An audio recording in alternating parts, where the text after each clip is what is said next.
Summertime Rendering is a fantastic anime and one I recommend dropping everything to go see. I'm going to try and keep this video nice and spoiler free, as I think this is an anime that you should go into knowing as little as possible about.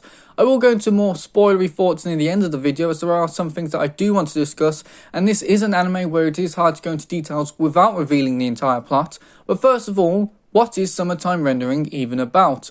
Well, Summertime Rendering is a story told from the perspective of Shinpei, a boy returning from Tokyo to his native island after being informed of the death of his very close childhood friend, Ushio.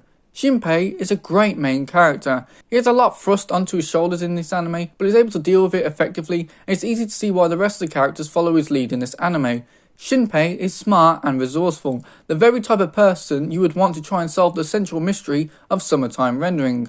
And what is the central mystery of Summertime Rendering? Well, it's what happened to Ushio. How did she die? It doesn't take long for Shinpei to discover that Ushio died under mysterious circumstances and that she was actually murdered instead of just drowning. But who did it? Why? And who can Shinpei trust with not only this information, but his very own life too? So who are the major players in this anime? Well, for starters, there's Mio, Ushio's little sister and the character that Ushio instructed Shinpei to protect. Mio also harbours a very strong crush on Shinpei, although this is one-sided, as Shinpei always loved Ushio and never got the opportunity to tell her. Shinpei does his best to protect Mio throughout the series, as he discovers that whoever was after Ushio is also after Mio too. He keeps her at arm's length and confides in others, as he really wants to prevent Mio from getting wrapped up in the strange happenings of the island that they both live on. Fortunately, he can do this with the help of his good friend So, who was just a bro. So is there for Shinpei through thick and thin, and just like Shinpei, he would die for Mio. Summertime Rendering is an anime that is unafraid to get dark and do some truly horrific things to its characters, so it's always a welcome sight whenever So appears on screen. His sister Tokiko is a bit less of a welcome sight, mainly because she feels like the fourth wheel in the friendship group. She can at times be a bit cold and calculating in the anime, and perhaps may even know more about the island happenings than her brother, So does. Also, I'm pretty sure that she's got the hots for Mio. It's never explicitly mentioned, but I got a vibe that she wanted Mio as more than a friend, although there's no chance with Shinpei walking around. Hizuru is the character that will likely be a lot of people's favourites. This anime, for the most part, actually avoids a lot of fan service in favour of having more compelling characters and a brilliant story. But when it does decide to indulge in the more perverted aspects of the show, it's usually Hizuru's character that the anime locks its sights on. And Mio too. It's a bit annoying because I'm not a huge fan of this type of fan service, but fortunately, there's very little in Summertime Rendering. Annoyingly, most of it appears in the first few episodes, which could really deter a lot of potential viewers, but either way, there's fan service for those that like it, and for those that don't, there's barely any. But anyway, Hizuru is a great character. In a lot of ways, it feels like both her and Shinpei are the leaders of the group. They both have their own investigations into the happenings of the island, and the two ultimately lead into each other.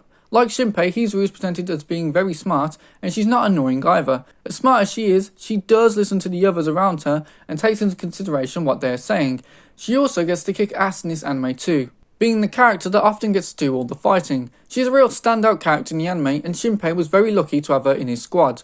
The final member of the team is Nezu. Now you take one look at this guy and you listen to this guy and you go, I know this guy has seen things. You know from the outset that this guy is the one who knows what's going down on the island. He's also basically Hizuru's right-hand man. The two of them are a package deal. Where she goes, he goes. I know that he and Hizuru in a lot of ways feel like the cavalry that Shinpei needed, and the group would feel weaker without his presence.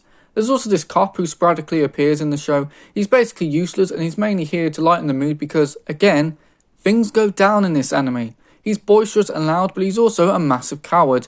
His patheticness is something to make you chuckle before something truly despicable occurs. As good as these characters are, Summertime Rendering lives and dies on its story.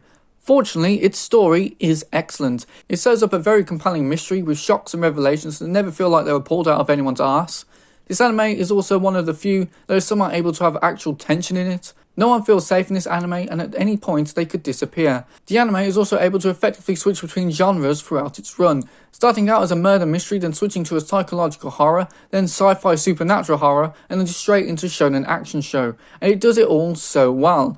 Every genre change feels justified and a natural progression to what happened before it. The writer clearly knew what they were doing and put a lot of care into the story that they were telling. Even the ending to the anime is a satisfying one, and I love how Summertime Rendering wrapped itself up in a nice neat bow.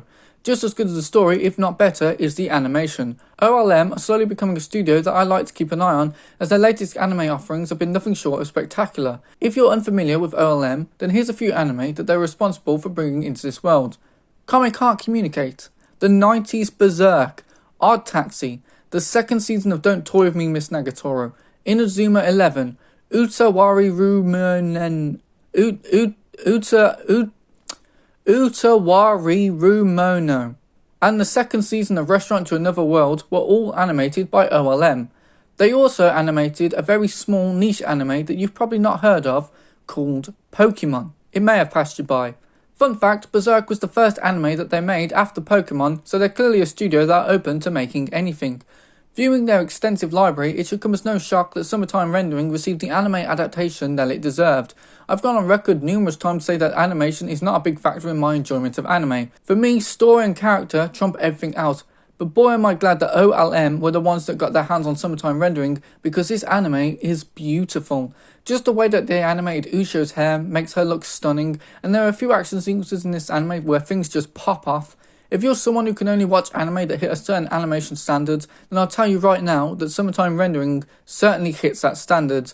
Another thing worthy of highlighting is the anime openings. Both of them are excellent and very unique in my opinion, especially the second one. The second opening for this anime is one of my favourite anime openings ever. It really hypes you up for the second half of Summertime Rendering, which is a lot more action focused. It's a crying shame that this anime being on Disney Plus really held it back from a larger viewership, especially as Mickey locked it in Disney jail and we had to wait even longer for it to release here in the West.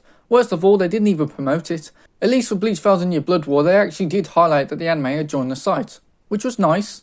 If you do have Disney Plus, do yourself a favour, go watch this anime right now, because it's awesome.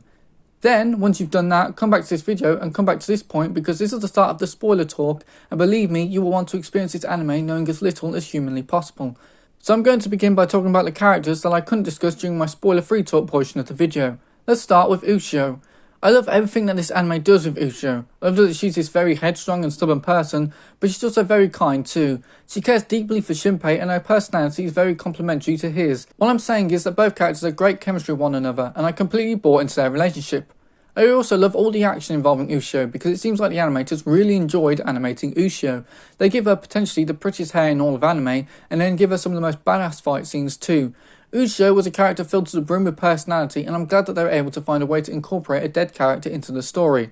Ryunosuke was an intriguing character, as he's at first presented to be a split personality within Hizuru, something I assume was to help with her grief in losing her brother at such a young age, but Ryunosuke is much more than that. He's instead the actual Ryunosuke, or the shadow of Ryunosuke that attached itself to Hizuru. And Ryunosuke is the one that takes control of Hizuru's body when it comes to the action, as he's able to push Hizuru's body to its furthest point. Ryunosuke takes a backseat for most of the anime, only appearing in flashbacks and fights, so I was actually really happy to see him play a large role in the final few episodes, and for those episodes spend just a bit of time fleshing his character out to both Shinpei and us. Hine Shiori is a very creepy character, and one that I think perfectly fits the supernatural horror vibes of this anime. I think it's been said before that there's nothing scarier in horror than a little kid, especially a little girl. Seeing something that should be the quintessential definition of innocence instead be used for malicious and horrifying intentions will never not make people's skin crawl. I think it's like the Uncanny Valley, there's just something off about it. I think Hine was a great foil for our main characters, and she's, now that I think about it, one of the more unique villains I've seen in anime. But for me, the real standout in the villain department has got to be Shide. The guy is just intimidating. As creepy as Hine is, she also looks like someone that Shinpei could easily dropkick. Shide, on the other hand, is the wall that stands in the way of the characters, and he's the sort of enemy that you look at and just think, nah, I'd rather not fight that guy. He's also the character that gets all the cool fight scenes, and he does some deplorable stuff in this anime. In fact, I love how brutal and even gory this anime can get. Gory might not be the right word, but I love that this anime doesn't spare any details and will kill off characters in really nasty ways. And given how innocent and kind some of the characters are, it's never pleasant witnessing them die, and this really adds to the tension that I mentioned earlier. The anime is tense because anything can happen. Shinpei is in a shortening loop, and therefore characters can feasibly die at any point in this anime, which really keeps you on your toes. And because the time loop ability is getting shorter with each loop, you just know that at some point Shinpei is going to loop to a point where he's unable to save a character, and sadly that thought does become a reality. I also love the design of the shadows. At the start of the anime, the body snatching ability of the shadows makes things extremely tense, as you're on guard as a viewer, trying to guess who is and isn't actually a shadow. Also, I love their flash ability. Just the sound effect of it was enough to get the hairs on the back of my neck to stand up. It really accentuates the horror vibes of the anime. In fact, it reminds me of the camera sound effect from the Texas Chainsaw Massacre films. You know the one. Yeah, that one from those horror films that I refuse to ever watch. I really enjoyed the flirtations with horror in the early episodes of this anime, and we don't often get horror anime, let alone ones that are good, and I think this aspect of summertime rendering makes it even more of a treat for us.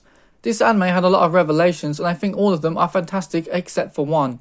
I love Shide as a villain, but the revelation of who actually is under that reject venom disguise was a little disappointing to me. A, because there wasn't that many options for who was under there, so the surprise wasn't a big one, and B, because it reminds me of that scene in Star Wars The Force Awakens when Kylo Ren takes his helmet off. I remember when I watched Star Wars The Force Awakens in the cinema, and I remember thinking Kylo Ren was a fairly intimidating villain. But then there's the scene where he's torturing Rey and he takes his helmet off, and seeing Adam Driver's face just completely destroyed all the tension and fear that this character had carried throughout the film. It certainly didn't ruin the character, as Kylo Ren was the best part of the sequel trilogy, but it did remove his intimidating presence.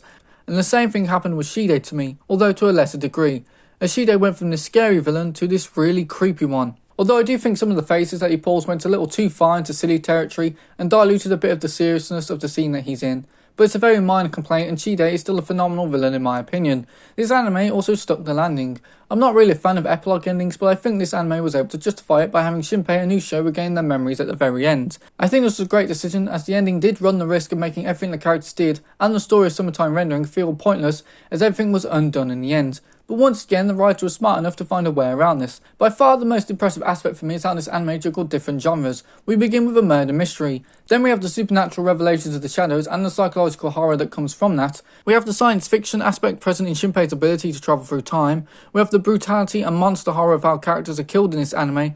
And then just the all-out action of the later episodes with just breathtaking animation carrying us over the finishing line. Summertime Rendering is one of the most unique anime I've ever watched, and I don't think I'll ever see another anime that reminds me of this one. It really does make you think about how popular this anime would have been had it not been on Disney+. But hopefully Disney get better at promoting their anime, and better than Netflix at it too, and then hopefully Summertime Rendering builds up a strong fanbase over the years as more and more people check out this absolutely fantastic anime. Summertime Rendering has cemented itself as one of my favourite anime, and it is inarguably a must watch.